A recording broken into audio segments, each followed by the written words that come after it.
When I was in Arizona last summer, and I was going to Ann Puryear's church, and I got to know Ann, and you all remember Ann Puryear, who came here earlier this year.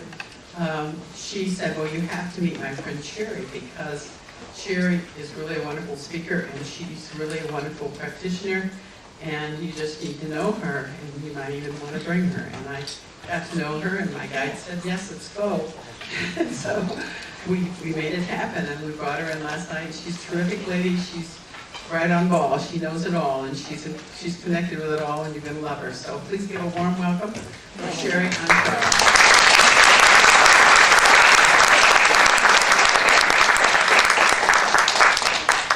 If you notice that I hug to the left, that's a heart hug. So start hugging to the left, heart to heart. I want to thank Diane, and I'm really grateful to be here to speak with you. And so this morning when Diane and I were walking around, this was like perfect. She intuited me into this yoga store, and it says, be the kind of woman that when your feet hit the floor each morning, the devil says, oh crap, she's up. Fabulous, and it's going right on my office door.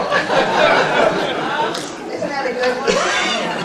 You know, as I was listening, I'm just going to, if any of you are interested, so we get this over with, if you would like to be on our mailing list for our newsletter or whatever, there's a form out there that you can fill. And also just get this, there's a little flyer, two-sided, whoops, that gives you kind of some ideas about what we do. Anyway, as I was listening before I start my presentation, I was writing down some words.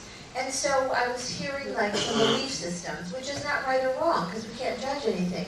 But we get hooked up in belief systems. So what's the first letter of the word belief? B. And what's the first letter of the word system? And so you have it. Isn't that the truth? So when people ask me, you know, do I believe in God or do I believe in this, I go, well, which one? Got it? So because the truth is, you are God. You're just not a God, but you are God. And I want to thank that plug from Ann. We're really, really good friends. So I want to ask you a question. You know, because it's about near-death experiences, I call them near-life experiences. But, you know, we have this fear of death. So this gal came to me, and this might be food for thought, and she said, Sherry, I'm so terrified of dying. I'm so terrified of dying. And I said, really, do you believe in past lives or experiences? She said, I do. So I said, so how many do you suppose you had? And she said, well, at least 50. I said, you're a pro at dying. You came here to live. Got it? So as I was writing down some of these things like the veil or the other side, do you know that we're the other side? Isn't that scary? And so we have fear. So I'll give you this little tidbit. Fear is really lack of information. If someone tells me it's false evidence appearing real, I'm going to have to smack them in their BS. Because unless you're framing someone for murder. So the truth is, fear is just lack of information. And then I was looking at some of these other words that we were talking about. Paranormal. Well, I teach about how to move out of duality. So duality is good or bad, high or low, black and white, this and that. So I call duality abnormal. got it? And so when we get hung up with stuff like this, we get really afraid. And the truth is, when we have the information, and I like to be the information highway, so that we alleviate the fears, so that we can come here and do what we came to do. And that's what create is. What did God do in the beginning? What's the word? Create. So if you're made in God's image, then what did you come here to do? Create, isn't that so? Have you noticed that you've created some incredible trauma dramas? I am going to go, when I leave this last time, I've had 4 near deaths. If they don't show up with an Oscar, there is going to be hell to pay. Let me tell you. So in looking at some of these things, with some funny things happen to me on my way back to Earth, I've actually had 4 near-death experiences. And in those experiences, I created every one of them. Everyone, because we create everything. But if our head is up our belief system, you know, that first chakra, and it looks like it, tastes like it, smells like it, it is, because we get confused. So what happened is, I came onto this planet, I don't say this, in 1943. And my poor mom told me that she had 5 doctors when I was old enough to be conscious of that. And I said, Mom, that was my first audience. What's your problem? She didn't think it was funny. So here I am, tooling down again here. And see, I have this wonderful skyline of a city. So when I was 3 years old in a Catholic family in Detroit, Michigan, telling my mother, do you remember when I was Jewish and lived in New York? And my mother's going, excuse me? Excuse me? What are you talking about? Don't say these things. And I'm going, well, I always loved. So at 3 years old, when everyone was playing tea parties, my dad had these antique eye wash glasses, and I filled them with Kool-Aid, and I dragged one of my mother's little tables underneath her big Duncan Fife table in the dining room with all that lace, and I would be under there, and she'd say, what are you doing? And I'd say, well, I'm having a cocktail party. And my family did not drink, so we had no word for cocktail. So in that idea, and years later in my adult life, I actually ended up in the Big Apple for business and knew exactly where to go. I knew all the streets, I knew the grid and everything, and my friends would say, how can you do this? I used to live here before. Really? So this was always the look on my mother's face. Like, you've got to be kidding me. And so her greatest, and I teach in my courses, wordology is your biology.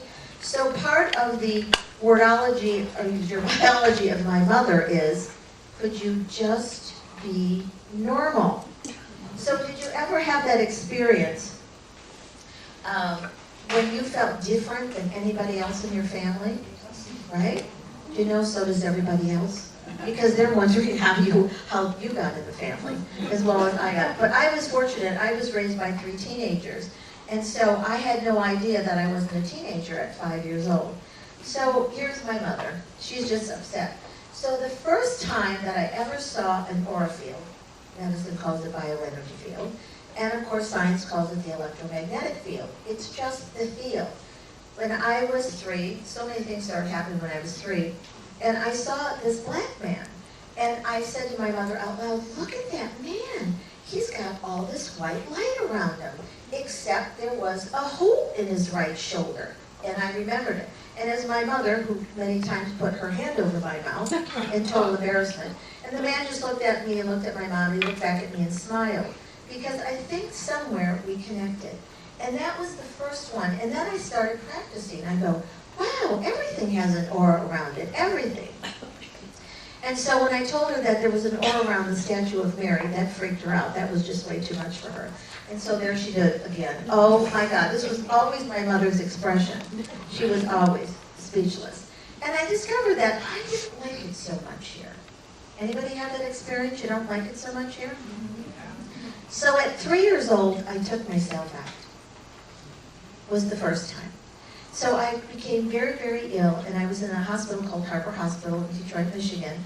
And so there I was in the hospital taking myself out, and I was actually sitting in the Buddha position, And I could hear my father say to my mother, and my dad was already, I think when I was 3, he was already 50 or 51. And so I said, you know what, I just don't like it here. But I hear my dad say to my mom, she's going to be all right. And I said, well, that's your opinion. I don't think so. But in the corner, because we're going to talk about experiences, because as children, we don't always have the experience. And that's why it gets convoluted. Did you know that the minute the sperm hits the egg, you're in? The very minute the sperm hits the egg, you're in and you're going, whoa, I made it. However, in the experience of the cellular memory, you are taking on information of your mother and your father, of that sperm and egg. So I made a commitment way back when that when I finally leave, I'm taking my own petri dish and my own sperm and egg. I don't want everybody else's stuff screwing me out here. So there I was in that little hospital room going, oh my God, what am I going to do? And this was a pretty good picture my assistant came up with. But I was looking at it like, what is it? I'm not going to be fine.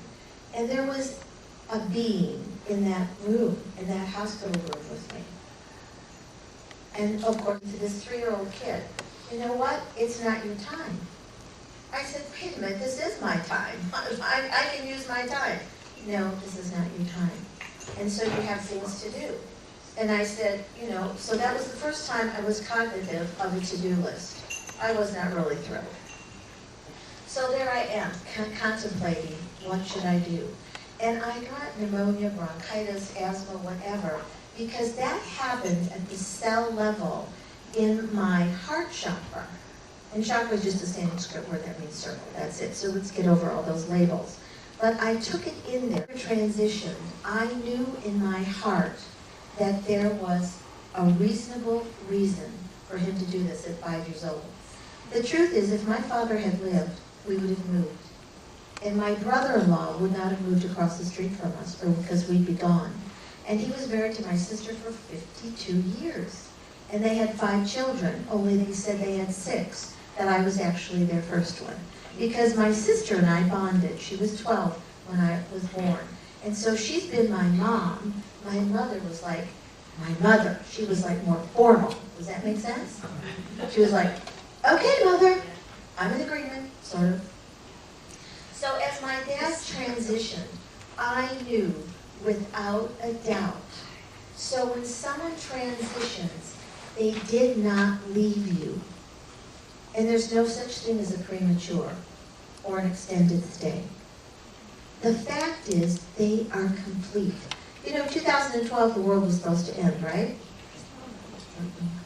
What it meant metaphorically and physically in reality is completions. When we do the end, we start up again, don't we? We have prequels and sequels to movies, don't we? It's completion. When you complete, you can move on. And that's what I did with my dad. Has he come back and visited? Yes, he has. But we were complete with that contractual agreement. And he was complete. And I will tell you how uplifting that is, because now I don't have the emotional attachments. And it's easier for them to come to visit you. Because the truth is, where you leave traumatically is where you pick up. Because we've been told this place is a school, and we have karma lessons and reincarnation. Those are 3 words that mean exactly the same thing. BS, BS, and more BS. So the truth is, what you put out is what you get back. But the more conscious you become, what you put out, you get a plethora back. Not as lessons, or that you have to reincarnate and do it again. Because isn't it boring? So the majority of the facilitation that I do is for people to create newness. And they'll say, well, Sherry, what's newness? I don't know, what is newness? I never wrote a movie script in my life. I just wrote one. And I actually have a producer on Lifetime TV that's interested. But of course, the usual protocol is you have to rewrite it. But the fact is, that was newness. Will it get produced? They tell me so. Will it happen this year? Probably not. Because I have to go back and rewrite it. I never wrote a book. I've written 3 books. I actually have a free book on depressionfix.com. And it's called Depression Doesn't Have to Get You Depressed. So when you're using your heart where the creativity is, it makes a difference. So, when my father transitioned again, I knew that heart up in the sky, because he lives in my heart. That's where the cell memory is, in my heart. And I can remember those things that he taught me, even though he was only here 5 short years. It's not the time. It's what you do with the time that makes the difference. And who was it, the gentleman that talked about your child that remembered? Yeah. Read Soul Survivor, S-O-U-L. I did read that one. It's fascinating. And then I had a radio show for 5.5 years. They were my last interview, and I got to know them. So I interviewed them. So I would like you to look at this picture. Is this kid pissed or what? Come on, it's okay. For my mother, that is the perfect Santa Claus, J.L. Hudson. If you notice, my one hand has a sort of an interesting shaped finger there. And so I just told my mother, are you kidding me? Now what 5-year-old or 6-year-old would stare Santa in the face? And this was actually before my dad transitioned, so I didn't even know he was ill. So that stuff just irritated me to no end, as you can tell. So that is my favorite picture of me. Isn't that like, are you kidding? So I'm looking, show me a Mercedes, forget Easy Bake Oven, honey. You know, I'll take, two tickets to the Bahamas or something, but whatever. And I'm like, you gotta be kidding me. And you can tell that Santa really attempted really, diligently to get my attention, but I wouldn't do it. So as we have programs, not right or wrong in, you know that program, grow up, get married, have children, live happily ever after? Come on, no, it's not right or wrong, it's just part of it. So I was told I had to get married, and I said, but I'm not pregnant. What? What's going on here? Okay, we'll give it a shot. Now, I'm not against marriage in any way. I work with married couples all the time. It just, I was way too young. It wasn't for me, and I had no idea. And I got married. I weighed 89 pounds, and he came from this family that, did the usual stuff, and he said, where's your house dresses? I said, what? I used to shop at a store sometime I was 12. It was called Winkleman's in Michigan, which is like a Chico's. And I'm like, who are you? Whatever. But that was a profile. So what I teach about is how we attract profiles and we get into a role. And so it was a challenge because I had no idea. And I was just 22 years old. And so, there's a saying, it says, in sickness and in health, till death do you part. Know that one? Near-death experiences are set up. So we happen to have this brand spanking new Corvette. Beautiful. 2 tops, red, bumper off because it was a lot cooler. And so on this cold, sunny day down the street, a 396 Chevy Chevelle came speeding down, went through the stop sign, and just smashed me. Just bent those frames, pushed me up over a curb, took down a 40-foot evergreen tree, and went through a cement block wall. So, in sickness and in health, so death do you part, right? I can actually marry people, but I will not allow them to say that. Actually, one of my clients who's Jewish, she's getting married next year, and she went up to her rabbi and said, we have to take out in sickness and in health till death do us part. And her rabbi said, why? She goes, because Sherry will come and beat you up. He goes, okay, fine. So I went through a cement block wall. And it was a snowy day, but the roads were clear. You know what it's like here, Chicago, and that's how it was. It was clear. So I am laying on the ground, and I could feel like someone was holding me, but I couldn't see. And then I opened my eyes, and there was this beautiful blue sky. I said, I made it! Oh my God, I made it!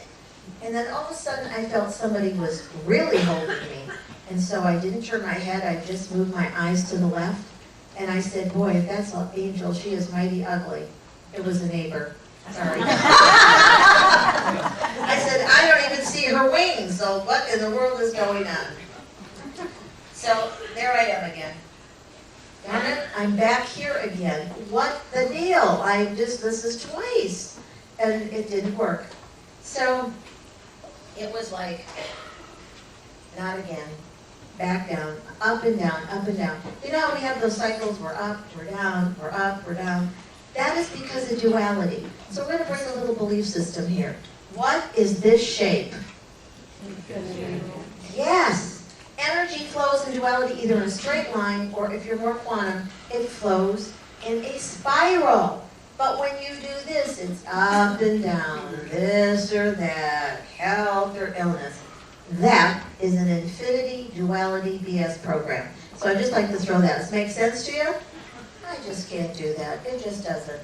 You should see if anybody ever tries to get me upset. It is hilarious. Totally. Except if it comes to a computer. That's different. So what I did is after that near-death experience, I said, how can I get some power back or do something? I know, it's called money. That was it. So I actually, I went into the business world, didn't have a clue. Because originally I wanty-needy did my idea. Wanty-needy is different than a requirement. I thought I'd like to be a teacher and I'd like to teach Latin and I would be out of a job. But I always was looking at it. And then when I went off to college, I said, you know what, I'd like to teach Latin and biology. And so they looked at me, and that's, way back in the 60s, and they said, well, one is an art and one is a science. And I said, well, how come all the words in the English, in the body are Latin-based, even grasshopper's a lepidoptera. And they said, are you a smart? I said, no, I'm asking a question. And they didn't think it was so funny, so I said, you know what? I'm leaving this joint. My brothers are in business, so I'll become a businesswoman. I had no clue, but that's what I did.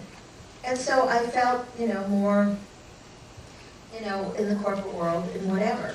And so in 1986, I thought, you know what? It's time to move on from this marriage, not righting it or wronging it anyway. And so I just especially got sued for alimony. Isn't that fabulous? I'm going, wait a minute, what program did I write here? I get sued for alimony? Wait a minute, what's going on? So I started all over again. And within 5 years, I'd created a beautiful home, and even in Michigan, I had a pool. Was I nuts or what?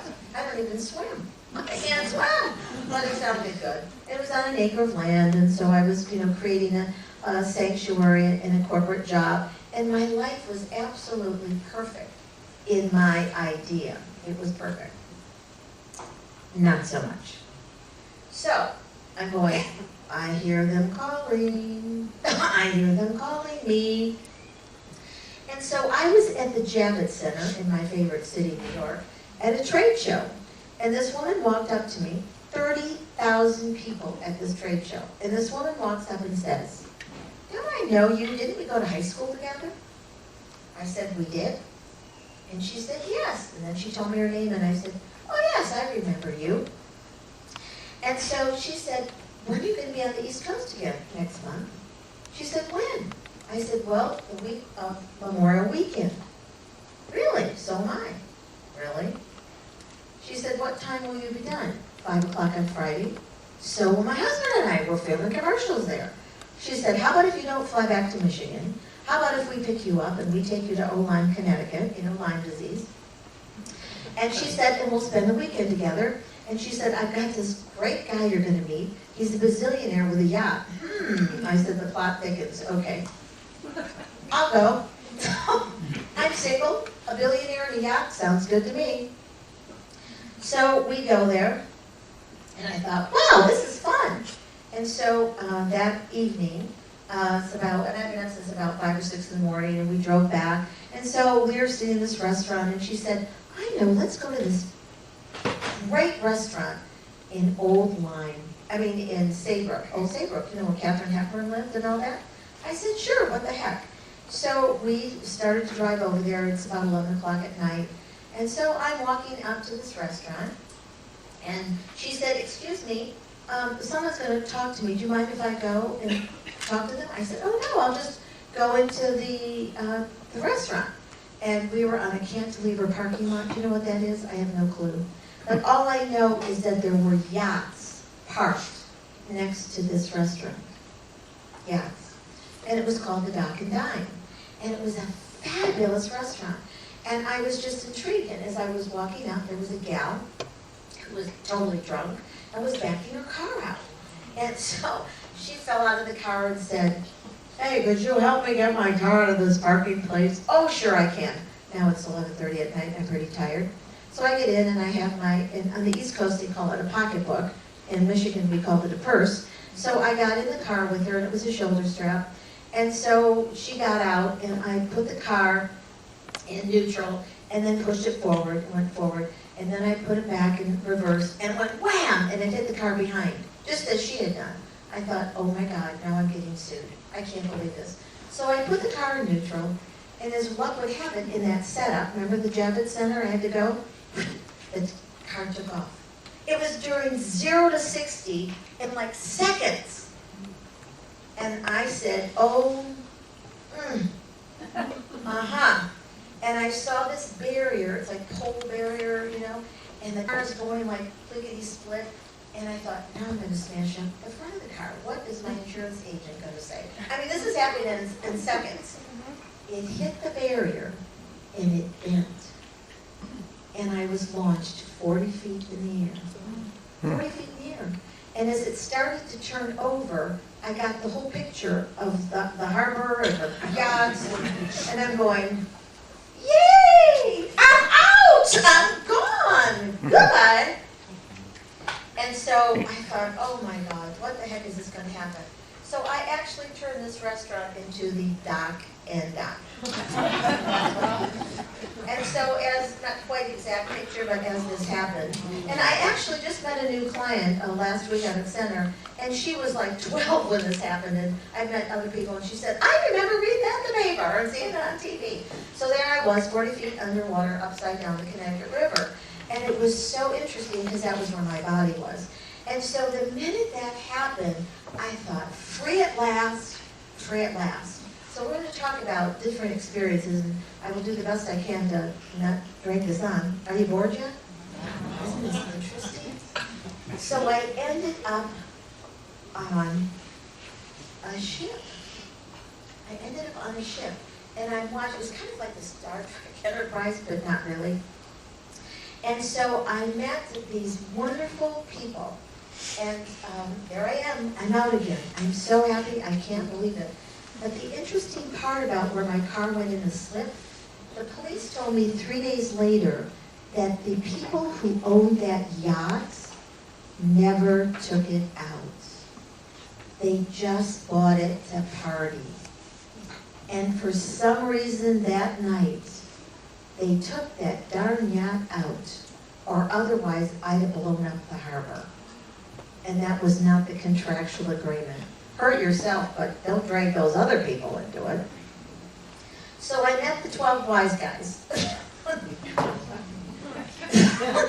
And that's what I called them. I met the 12 wise guys.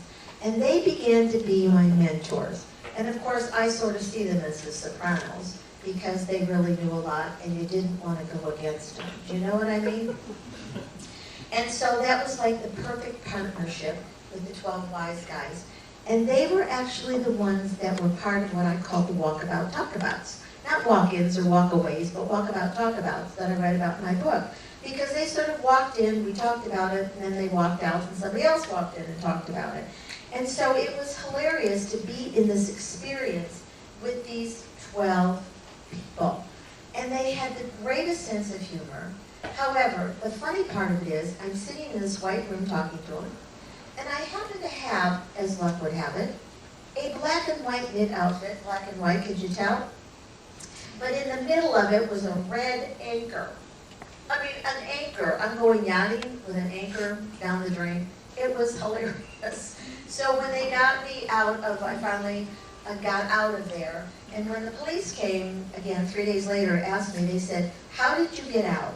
And I said, I can tell you how I got out, or I can tell you how you think I got out. Which would you like to write down in the report? How we think you got out. I said, okay. We believe that you accelerated. I said, I did not. So 3 days later, that was the pivotal day, when they brought the car up, they found my shoe, which was missing, and my purse. My shoe was underneath the accelerator. I was attempting, it jammed. That was the setup. Got it? I used to, drag Corvettes. I know what you do. So there I was. Was it a sense of humor? Was it a sense of timing? I created that because I was looking for another avenue out. Because the truth is, I could not relate to being on this planet. And people say, Sherry, don't you love the mountains? Yeah, you saw one mountain, you saw them all. Don't you love the trees? Yeah, you see a tree, you see them all. And it wasn't out of judgment, but I think that I was having a childish adult ego. Does anybody know who Bill Tiller is, William Tiller? He's a fabulous physicist. And he's actually one of my friends. And a couple months ago, he got mad at me. So his wife and I and some friends, we were out to dinner. He said, and I'm not name dropping, only because he's so fabulous. He said, so what is it about the planet Earth, Sherry, and you? And I said, well, you want to know the truth of it? He goes, what? I said, I want to know how I stooped so low to become a human. He goes, Sherry, don't say that. I said, he got all upset, but then he calmed down. I go, I'm just kidding, I'm just kidding. That's all I'm doing. So the funny part of it is, that's who I think is really hilarious, is Einstein. Because he knew that a lot of the information that he got didn't come from his brain. He did not. So everything out there, about 12 years ago, I was invited to a conference on physicists. It was all physicists. But of course, they were there physicisting, and they were fabulous. But I was like the outer circle, they were the inner circle.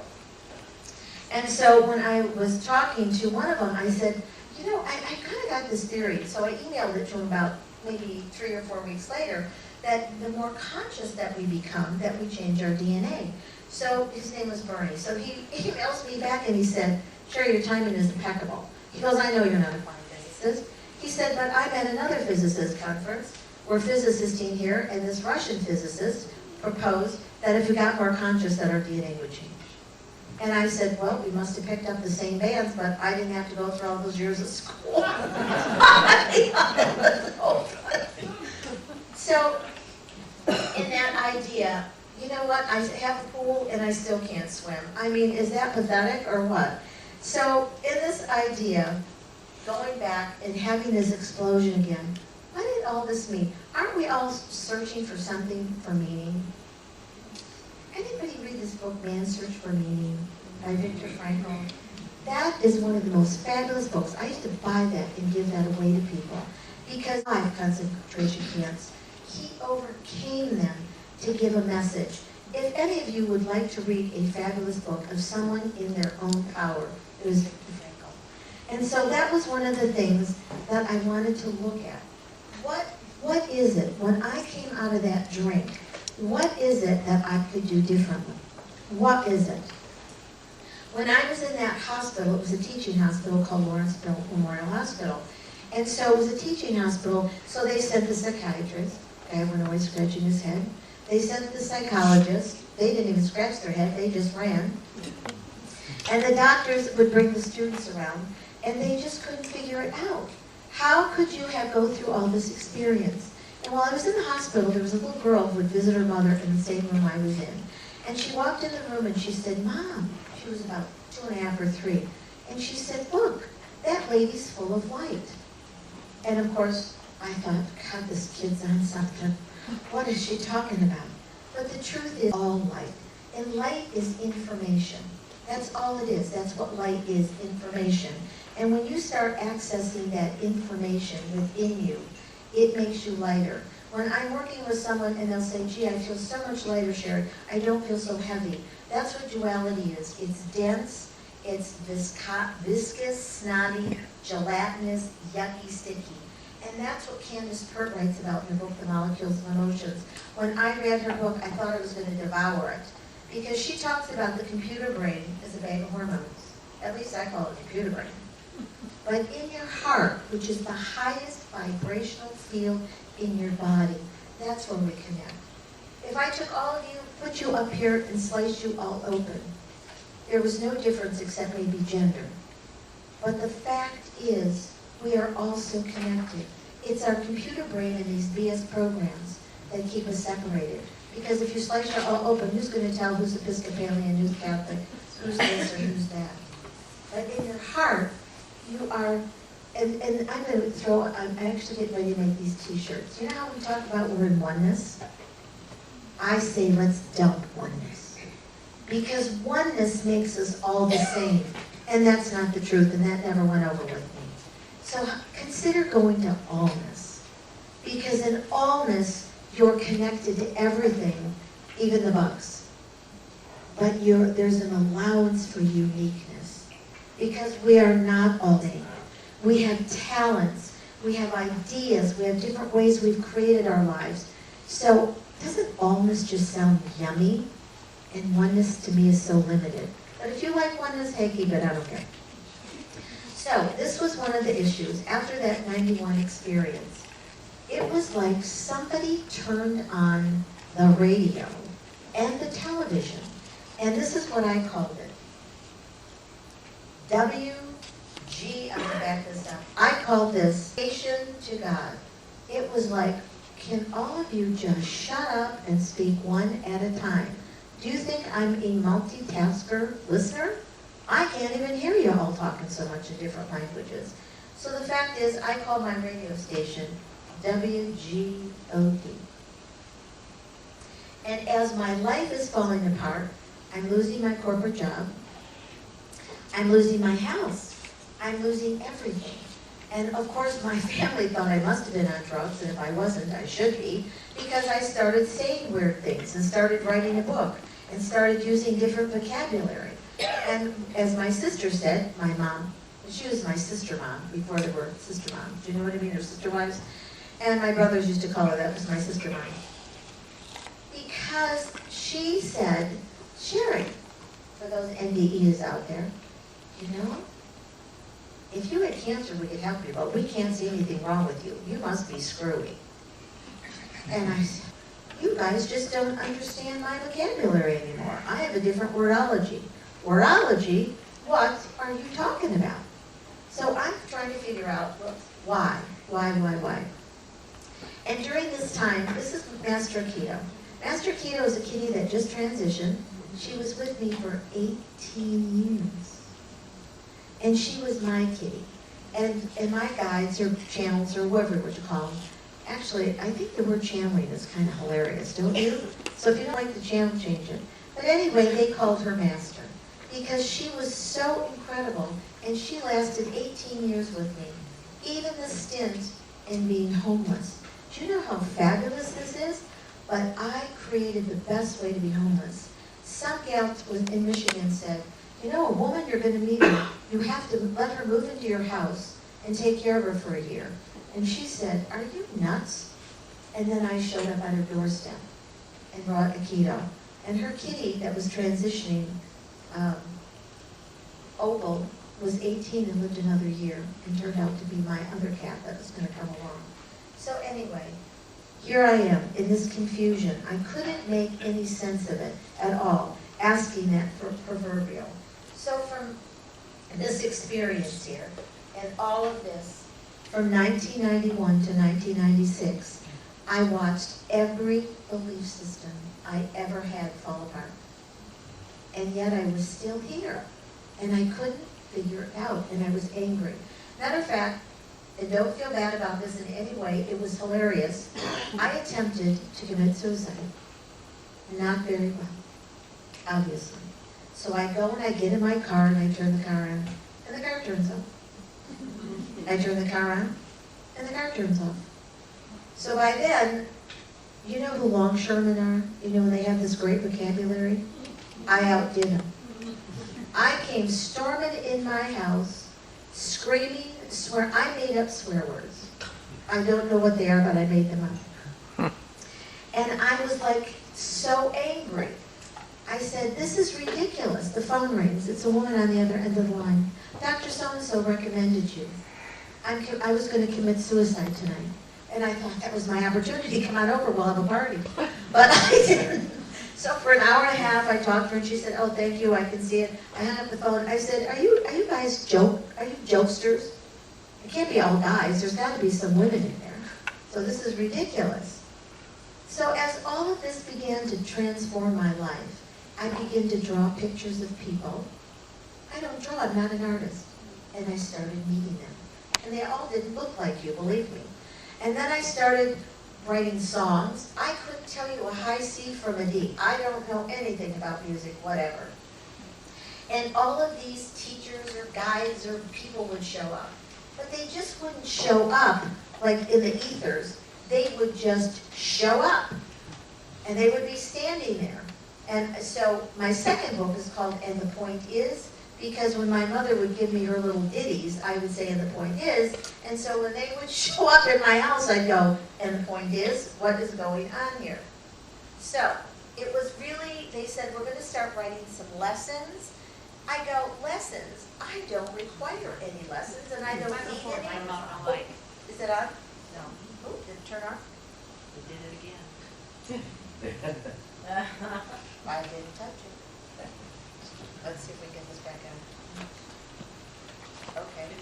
Is it back on? No. Oh, how do we touch their computers at all? So how do you turn this off and on? I am so technologically challenged. Switch on the side.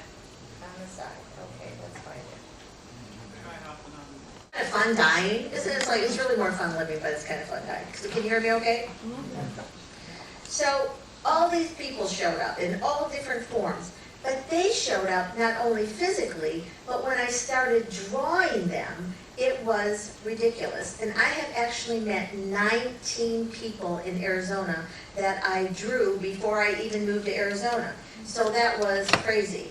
So in this idea, I said, is there life after death? I would like to know, because I do not believe that there is death at all. There isn't, and that's why we live eternally.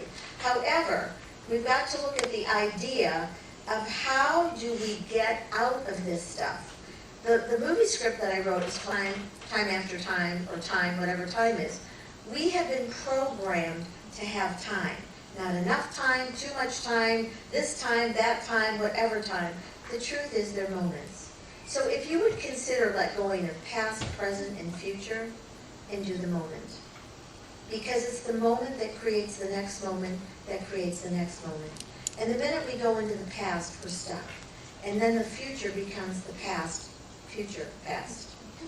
So it's not the idea that the present moment is a gift. Because if you don't like your present moment and it's not so much a gift, get out of it and get into the moment. Because that's what counts. Make sense? So how are we all doing? So I'm looking for that stairway to heaven. But I found out that the word heaven is really inside of you. It is a frequency and vibration. That's all we are, is frequency and vibration. Did you ever have a best friend who had a best friend and you can't figure out why they're friends? Because it's not your frequency and vibration. It's not even your busyness. Isn't that irritating? And you can't tell them what to do? That is what I found even more irritating. Because don't you just love to judge people sometimes? It is so great, but the thing is you're judging yourself. So it doesn't make any sense. So here I am in this mixed up world again, attempting just diligently to get out. So now they're telling me that I am going to move on and I am going to do something. Wow, I had been out of a job for a year. I had not worked since I was 12 years old. At 12 years old, I told my mother, and this is way back in the 50s, I don't really like the clothes you buy me. She said, get a job. So I did. And I brought home $25 a week. That was a lot of money. But no one told me about investing. I just knew that there was a store called Winkleman's that's like a Chico's.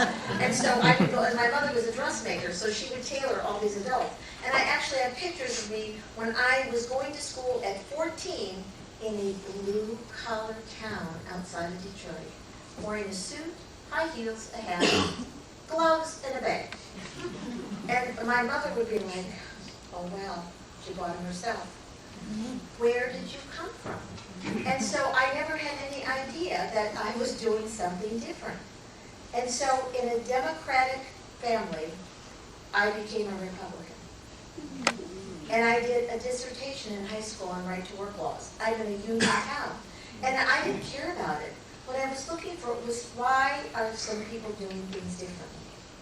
And my mother said, why would you like to become a Republican? Well, they live in better houses and they have better cars, and I like their clothes better. Whatever.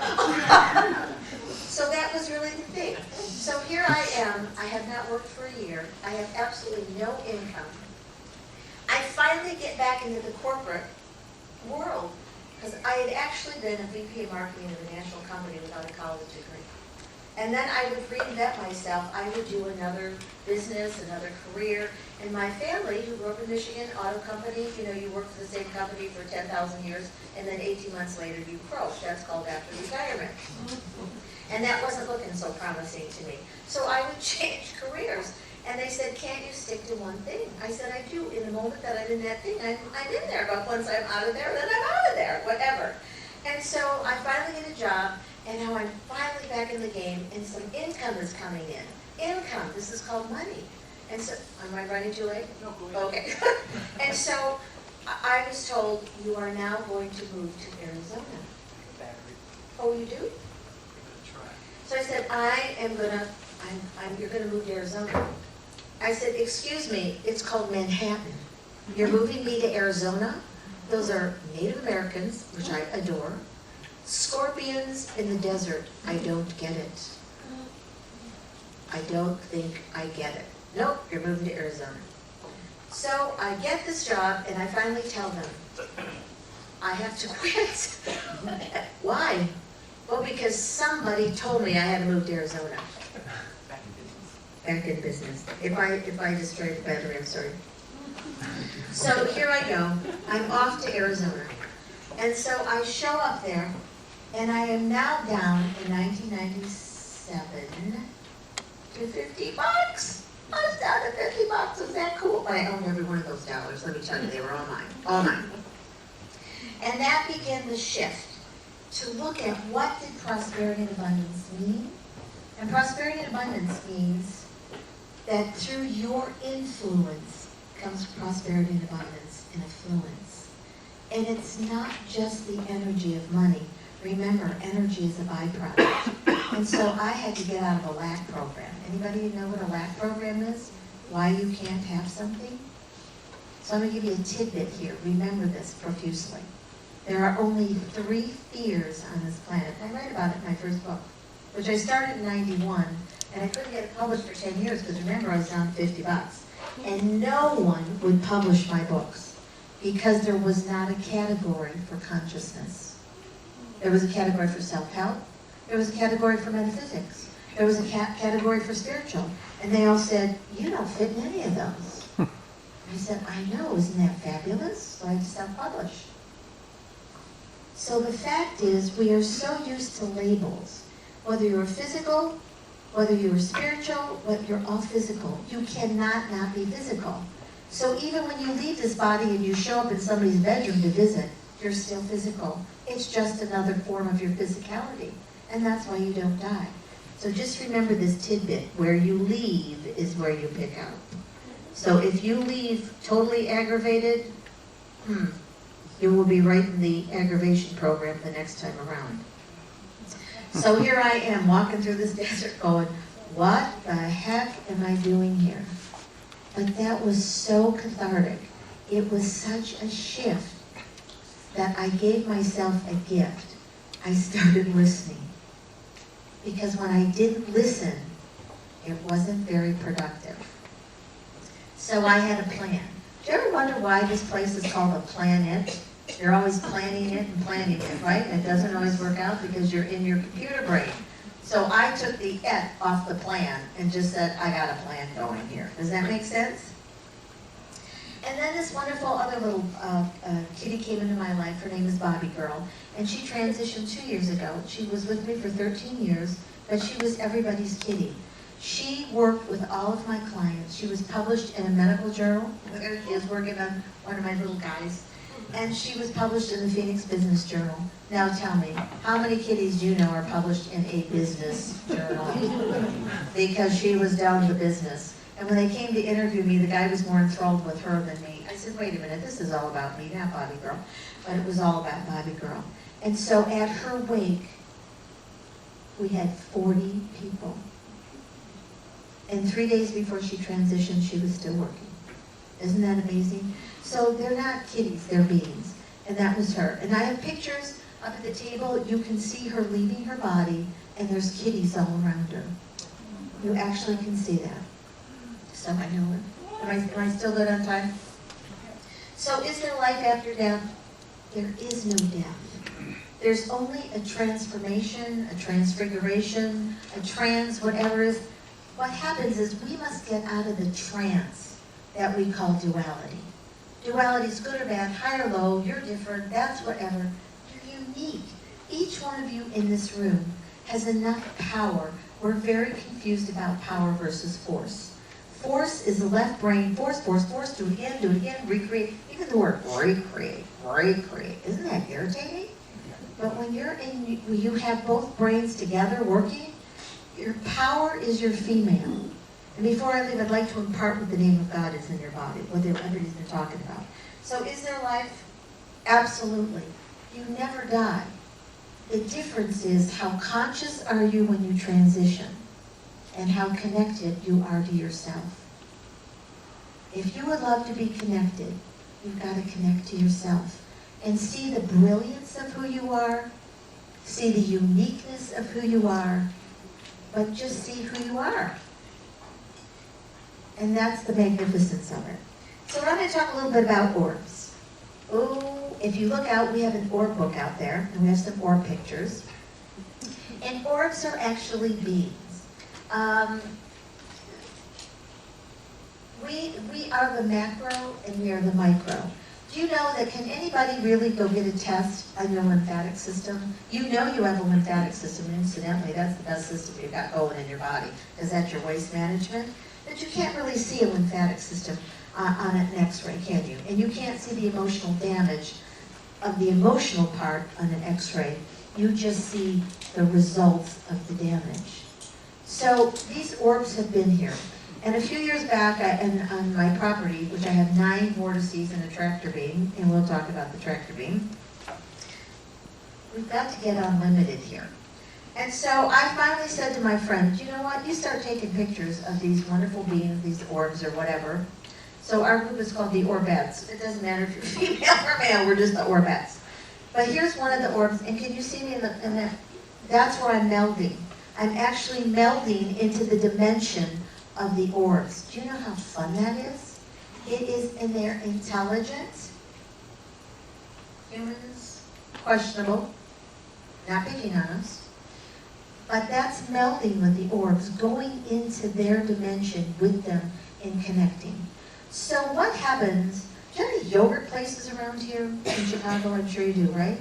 Oh, our favorite Yogurtology went out of business. I was bummed. So when you went into Yogurtology, we were in the dimension of Yogurtology.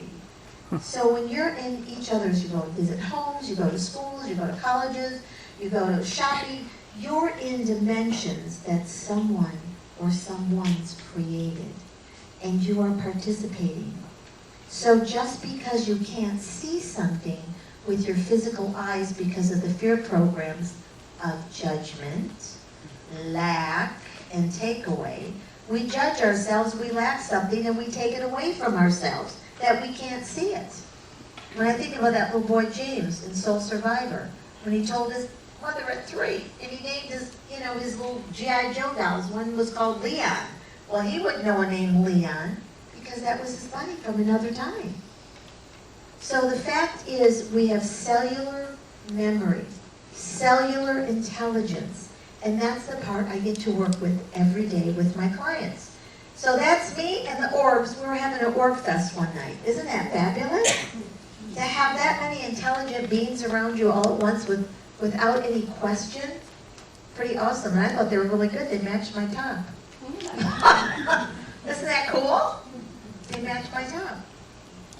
And this is actually I have 3 chiropractors. That's one of my chiropractor friends. And Dr. Ken came on. He goes, Sherry, I don't believe in orbs. I don't even know what I'm doing here. I said, well, let's see what happens. So guess what? But can you see the shape of the orbs? They come in shapes. They come in sizes. They come in all. And that's my friend Jana. And she's over all the time. And you'll see through a lot of her pictures, Jana's in them all the time because she's not missing anything. And so those are some of my other friends. Look at them. If you look, they're teaching us the new sacred geometry, way beyond duality. They're showing us we've got wormholes, we've got connections, all different things. And the dimensions come in all shapes and sizes. Don't all of you come in shapes and sizes? Different? We're not so unique, honestly. We're unique to ourselves. But as a species, not so much. So this is amazing. This is Jana. She's looking up at the orbs. And they will come in shapes, and that's Jana and I. You can feel them. You can see them if you're willing to realize in wordology with real eyes. To realize how unlimited you are. And that's me. Look at one's right up there having fun.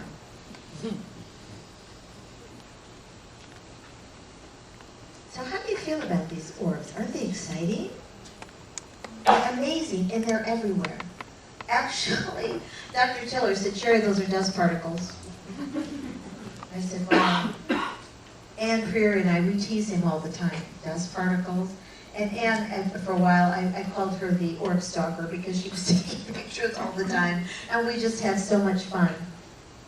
But look at them. You can see them come in different shapes, and the wonderful part when you're experiencing them, you can feel the different dimensions between the orbs, and they're alive and they're well. And this is my friend Jana, and I'll read this to you. The intelligence of the orbs being multidimensional, look closely. They copycat Jana's profile. They're also showing faces within the collective of the orbs, and they are connecting to Jana deep within her cellular intelligence. So if you're looking for intelligence in the universe or multiverse, the question is, where is it? And where does it begin? Actually, it does not begin in the human brain computer. Your innate intelligence is in your cellular memory of all your experiences in your continuum. Your computer brain, through limited belief systems, the BS programs, keep you limited. Here, caught on camera, is the connection of species to species, multiverse to earth. Be open, be unlimited. Connect from your heart and your body with real intelligence and intellect, and the real magic happens. The magician is the trickster, that's our childish adult ego, our survivalist, but the real magic is in that heart. So, out of your head into your heart creates multi-realities. So you can have fun, enjoy the journey. But if you look into those orbs, can you not see faces? Can you not see big eyes? Because they're showing us some of the beings who are on the ships. Now, if you believe there's not any ships, well, how about a cruise one? We'll go on a cruise ship. How about Carnival? And sometimes I have encountered, I finally said I was going to do it, and my friends in Arizona said, you're going to go to Chicago, and you're going to tell them about ships? Are you crazy? I said, yeah. They said, well, it's about time. So, this happened a few years back. I was teaching a small class on a Sunday afternoon in March, 3 o'clock in the afternoon, in my studio where I teach on my property. And I was ignoring everything was happening, and I finally said, I can't ignore this anymore. Something is happening. This is 3 o'clock in the afternoon on a March. It was starting to get hazy. That is the windows. Can you see all that haze there? Some fabulous beings showed up, and we got them on camera. And they're called the blue people. See the light, and those are doors. Those are French doors. Isn't that amazing? And these are what we call the blue people. Why? Because they're blue. Can you see that? And can you see on focus the camera lenses? So, this is the window, or the French doors, and you see to that side, that is data coming in. That is downloaded data. When you get an inspiration and you said you're downloaded, uploaded, sideloaded, so we have to remember, in linear, we go straight. When you're multidimensional, you go in all directions, and that's the spiral. All directions. Linear takes too darn long. You gotta wait, and another lifetime, and then another lifetime, and another lifetime. To become clear and conscious when you're using that spiral, it's called instant manifestation. It happens. So, pretty awesome, isn't it? Really cool.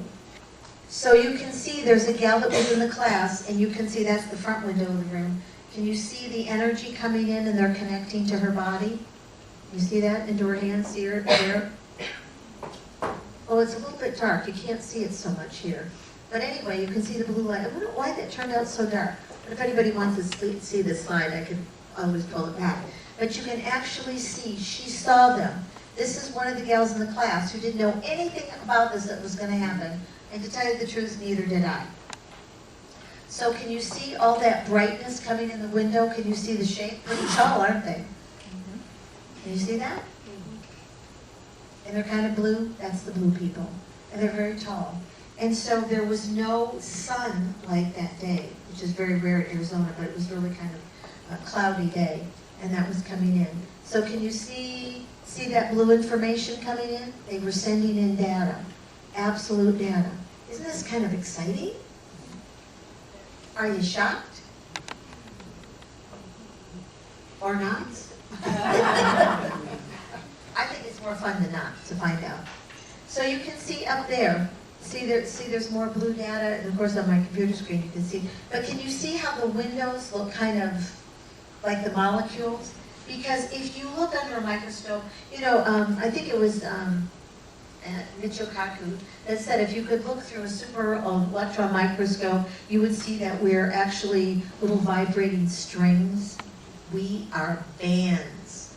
And that's how we connect in the dysfunctional relationships, is through the bands. If you're wanty-needy, you will attract a wanty-needy. If you are a victim, you will attract a victimizer. They're not little strings, they're big old blabbermouth bands. I write them about in the second book, and the point is, beyond duality. So now you can see, I got this idea, I'll just open up the door, like they couldn't come through the door, right? But I got so excited. And you can see how they're coming in. Can you see how it has actually warped the door? Because if you get down to the subatomic level, there isn't anything solid to begin with. And that's why you see some of the pictures on the table out there, why one of the gals from Chicago came with cancer in her throat, and 4 days later, it was almost dissolved. I do not heal anybody, but I do have a methodology to assist people to get to the cell intelligence at the origination point and let it go. So, and if anybody has any comments after a question, see that like bluey stuff out there? There's nothing outside my door that could show that. And of course the people, the gals that were in the class, that they have been totally transformed because they had a physical experience that they could see. Because it's about frequency and vibration. And there it is again. Isn't that cool? They just came right through. So people think that's a solid wood and glass door. Not so much. Not so much. And so look at, they're standing there. So now, this was not a scary part. They started downloading information on my female creative side. And so one of the gals is holding my feet down. But isn't that amazing to see that? And they were loving and kind. And from there, more and more incredible information has come. And so they're not the only ones now. We're sort of, we're kind of like a train station. It's changing the train of our thoughts. It's hilarious. I actually will have clients and friends call me, anybody out this week? Oh no, come on over. And so you can see they're working, and that would be laying on the table, and you see the energy. Look, it almost looks like my foot and leg are not there, doesn't it? And they were downloading information, and they're standing there. And it wasn't painful or anything, except I looked fat. When I got up, I thought, holy Toledo, it looked like I gained like about 100 pounds. And I said, this is not working for me. So that was the experience of it. Go back to there. So you are already multidimensional.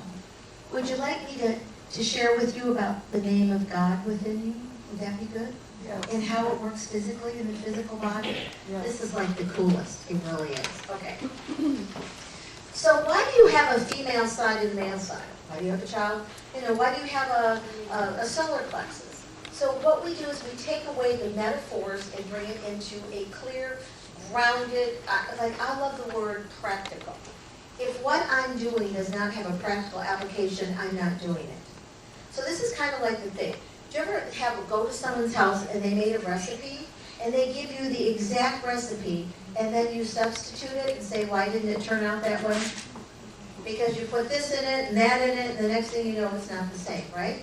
So you are that clear recipe. You have all the answers inside of you. You have all of the ingredients inside of you. What you have pushing down that clarity are the BS programs. So why do you have a female side? So we have been told to be afraid of our power.